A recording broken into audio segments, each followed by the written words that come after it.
Hello, beautiful warrior women. Karen here. And let me ask you this. Do you think your metabolism is broken?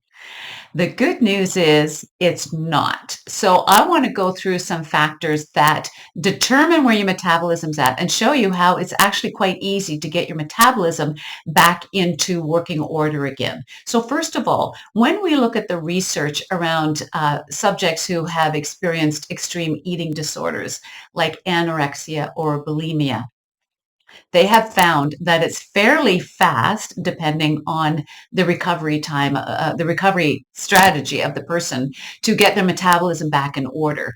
And so the body is meant to heal. And they often bring in a strategy that coaxes the body back into proper food management, proper mindset work, and new habits and new strategy that allows the person and the body to come back into homeostasis, which is what we call balance, right? So the metabolism is never broken. A lot of people think with years of dieting or years of bad food choices or whatever, that their metabolism has suffered. And the good news is it can turn around pretty fast. That's been my experience in the many years I've been doing this.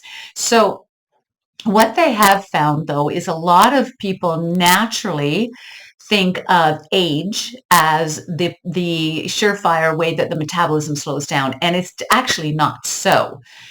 Our metabolism only slows down 2 to 4% due to aging.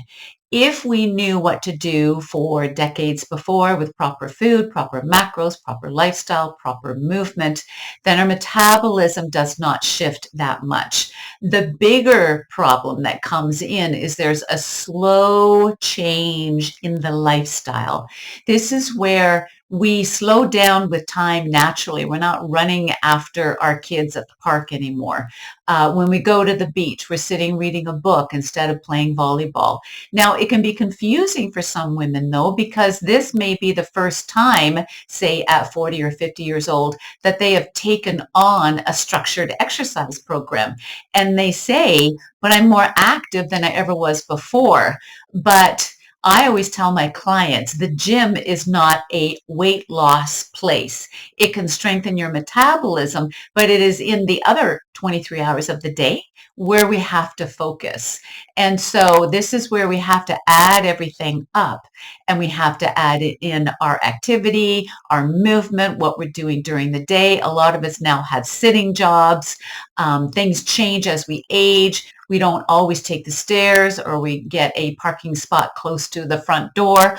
All of these little things add up to big stuff. So we really have to take a look at our lifestyle from 20, 30 years ago to where it is now. So we naturally slow down with age because time and our activities are slowing down. So the lifestyle piece is really important, and that seems to be the one that slips away from our consciousness pretty fast.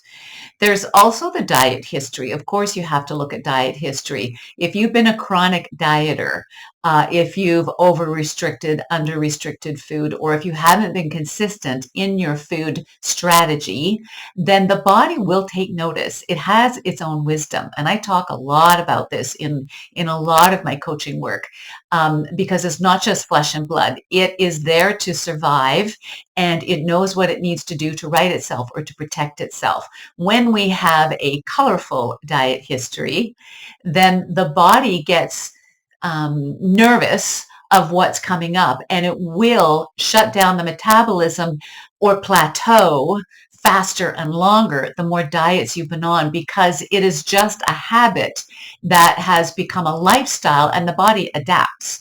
So it is what we're putting in as far as the information, and the body is responding to it, data in and data out. And so the first thing we have to do is stop all the dieting. And this scares a lot of women because dieting to them means weight loss. But dieting actually is not a great weight loss strategy, and especially if you want to sustain it, and especially if you want to age well, because dieting has a lot of other negatives on the body and the physiology and the metabolism, as well as the mindset and lifestyle. So dieting has to be righted, and you want a solid food strategy, not a diet mentality. We also have to look at proper macronutrients. This is proteins, carbs, and fats. And when we're again looking at weight loss, for example, a lot of people say it's just a simple formula. Burn more calories than you're eating. So calories in minus calories out. And it is true. However, you're going to create a very different body if you're eating 1,500 calories of processed food or 1,500 calories of proper macronutrient percentages. And again, the body is going to build a cellular framework and a functioning around what you're giving it. So it's not just about less calories to lose the body fat, because if you're eating outside the proper food strategy, which is the appropriate number of meals, timings, portions, and macros, your body is again going to try to slow down the metabolism, because it's actually not that hard to digest processed food. And when you have whole foods and foods with fiber and nutrients in it and a lot of protein, the body has to work hard to chew those up, to metabolize them, to be used in the body. And that is where the thermogenic effect of food, which is basically how much the body has to burn in order to chew up that food, it's raised when we're eating whole foods. It's lowered when we're eating easily digestible, soft, processed foods, and the metabolism doesn't have to work. That is why liquid diets are one of the worst ideas, because there's no digestion required, and we use up a lot of energy, which means calories, when we're digesting. And if we're just drinking our calories, there's very little reason for the metabolism to get stronger to digest the food that isn't really there. Of course, we have to look at exercise and movement as well. So we have exercise, which is a program that you go into a setting with to work on all 9 muscle groups. And then you have movement or activity, which is the daily stuff like biking and hiking and walking and all the lovely stuff we're supposed to do. So the exercise piece is super important, because we need to keep the muscle on the body, of course. And the muscle gets ripped off the body at starting around 40, when our hormones start to shift. It's not when you hit menopause. It's like the 5 to 10 years before. And then after the age of 50, it's recognized that we're losing up to 35% of our muscle mass if we're not specifically working with weight training to keep it on.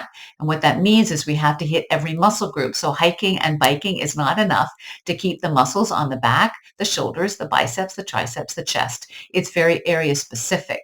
So the lifestyle in how we're moving and the strategies around exercise is super, super important. And that needs to be consistent as well. It creates a metabolism that has to respond to the external environment and the movement that we're doing in order to strengthen. And so everything has to stay strong. Plus the muscle on the body, we always say your metabolism is in your muscle. So the muscle fibers are very active. They're like a little furnace burning inside. There's all those different processes that are burning within all of the parts of the muscle require energy. And that's where our metabolism gets strong and stays strong. If we lose our muscle, we're losing the fire. So it's super important that we maintain a lifestyle of weight training, proper macronutrients, having our daily activities like walking and hiking and biking, and then not going on diets where we're cutting calories or we're back and forth with different foods and different this and cutting out this and cutting out that. What it does is it creates a confused body, a stressed mindset, and it creates a response from the body that says, oh, she's all over the map again. We better shut things down here, because it feels like she's not feeding us continuously with healthy food, and she's withholding one day, overfueling the next. We don't know when we're getting our next meal from, and the metabolism will soften in order to protect itself. The body has wisdom. And I just want to add one thing about prescription medications. There can be, and there are certain medications that will put weight on the body. And obviously certain impending disease states or chronic disease states. And I'm not a specialist in that area, so I stay out of that area. But what I do know is certain things like antidepressants can put weight on the body. It doesn't always stay there and we can get it off again, but it does alter the brain chemistry. And they even don't know why, but it does add to some weight increase. And it can be stubborn sometimes to get off. So your metabolism is not broken. Often it is just in response to the lifestyle and to the food and how you are managing your movement.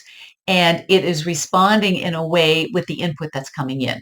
All we need to do is change the input, and the metabolism can stay strong well into our 70s and 80s and beyond. And this is what research has shown.